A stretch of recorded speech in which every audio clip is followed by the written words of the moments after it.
महिला ने सफेद शराब का एक बड़ा घूंट लिया, फिर दर्द को सहन किया और बची शराब को घाव पर डाल दिया। महिला को इतना दर्द हो रहा था कि वह रो पड़ी, लेकिन कटे हुए घाव से बहुत खून निकल रहा था, इसलिए उसने हेडफोन के तार से घाव पर टांके लगाए और सो गई। जब वह फिर से जागी तो इन हेडफोनों ने महिला को प्रेरणा दी। उसने इन रंगीन हेडफोन तारों का उपयोग मछली पकड़ने का जाल बुनने के लिए किया। अगले दिन महिला ने बच्चे का ताजा मल मछली पकड़ने के जाल में फेंक दिया। फिर वह कंटेनर पर लेट गई और मछलियों का इंतजार करने लगी। जल्द ही मछलियां सुगंध को आकर्षित करती हुई आ गईं। इस तरह कई दिनों से भूखी महिला को आखिरकार खाने को भोजन मिल गया। इसके बाद के दिनों में वह अपने बच्चे को स्तनपान करा रही थी और बच्चे के मल से मछली पकड़ रही थी। इस तरह संपूर्ण चक्र में उसने कई सारी मछलियां पकड़ के रख ली। भोजन की समस्या हल करने के बाद उसने एक सरल जल निकासी उपकरण बनाया और कंटेनर में पानी के स्तर को नियंत्रित करने में सक्षम हो गई। उसने मदद के लिए प्लास्टिक के कंटेनरों में अनगिनत पत्र भी लिखे और हर कुछ घंटों में उनको समुद्र में फेंक दिया, इस उम्मीद में कि उन्हें पढ़ने वाला कोई न कोई जरूर मदद करेगा। लेकिन जैसे जैसे दिन बीतते गए, माँ और बेटी के बचने की कोई उम्मीद नहीं रही। उन्हें विशाल समुद्र के अलावा कुछ भी दिखाई नहीं दे रहा था। लंबे समय तक डूबे रहने के कारण फंसने के 26वें दिन कंटेनर डूबने लगा और चेतावनी रेखा तक पहुंच गया और माँ और बेटी को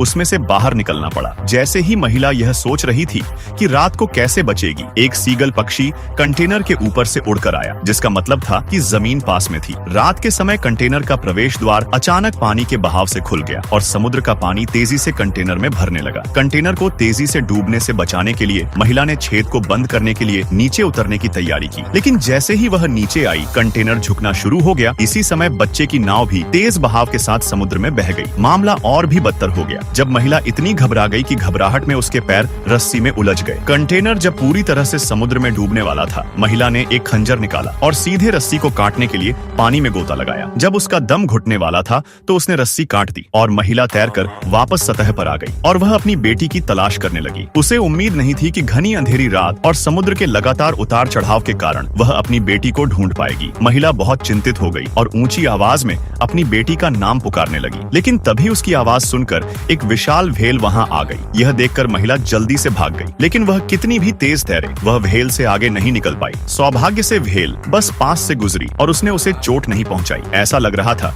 जैसे व्हेल को पता था कि महिला अपने बच्चे को ढूंढ रही है। फिर वह जानबूझकर बच्चे की ओर तैरा और अगले ही पल उसने नाव पर पानी की बौछार कर दी। बच्चा जब भीग गया तो वह जोर जोर से रोने लगा। उसी समय माँ ने तुरंत बच्चे के रोने की आवाज सुनी, इसलिए वह आवाज की ओर तैर कर गई और शीघ्र ही अपने बच्चे को ढूंढ लिया। वीडियो लाइक करने पर पार्ट 3 मिल जाएगा।